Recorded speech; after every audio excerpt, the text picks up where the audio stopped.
Hi everyone. This video is about T-Split and adding campaigns from Teespring and the campaign management.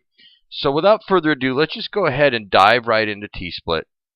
And when you're in T-Split, you'll be able to see some menu options across the top. And the first one is Add Campaigns, and this is how you get started. First thing you're going to want to do is get a URL from teespring.com. So once you've logged into Teespring, go ahead and find the shirt that you want to add, and then just right-click on Copy Link Address from your campaigns page and add that in here. Once you've done that, you're going to want to name the shirt so that it has a nice reference and you'll be able to find it later. And we'll call this one Star Shirts. And save the changes. That's all there is to it. Now it's been added. Since I already had 10 here, you can see here that Star Shirts has now been added to your list of campaigns. Okay, so we talked about the campaign URL and the name. Please be aware that there are no duplicates allowed. For obvious reasons, we've got to be able to keep things separate, and you won't be able to use a duplicate at all.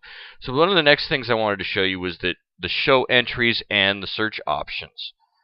So to make this simple, I'm going to go ahead and add one more for you. Again, we just select the shirt we want, copy link address, put it here, and give it a name, Star Luke. Now once it saves it off, it'll give you a little green bar that says campaign added, and you'll know it was complete. If you have a whole bunch of entries and you're trying to figure out where things are, there's a couple of ways you can go about this. One, you have a Show Entries button.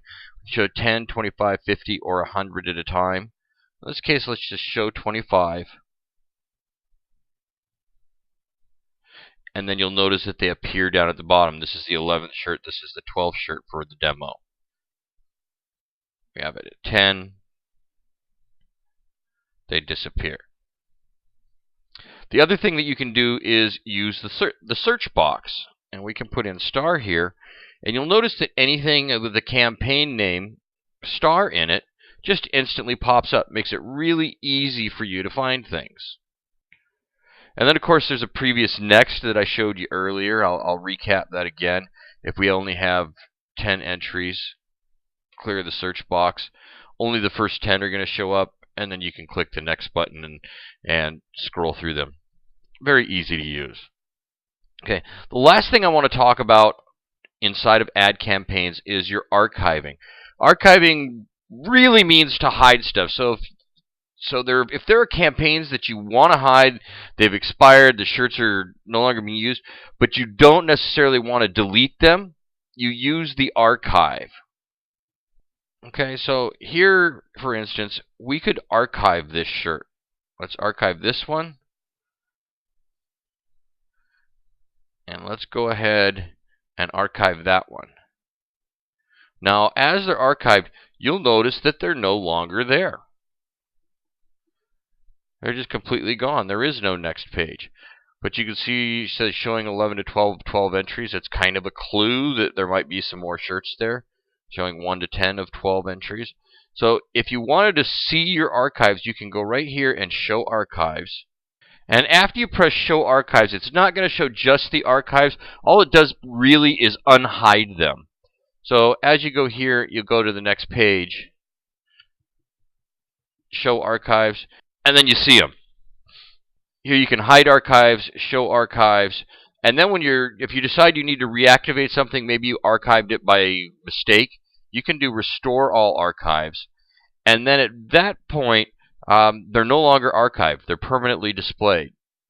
If you click show archives and hide archives, this link doesn't change at all because they've been permanently restored to view and unhidden, so to speak.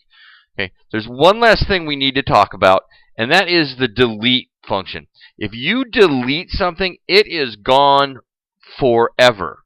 So don't necessarily be so quick to delete. Maybe you want to use the archive options instead.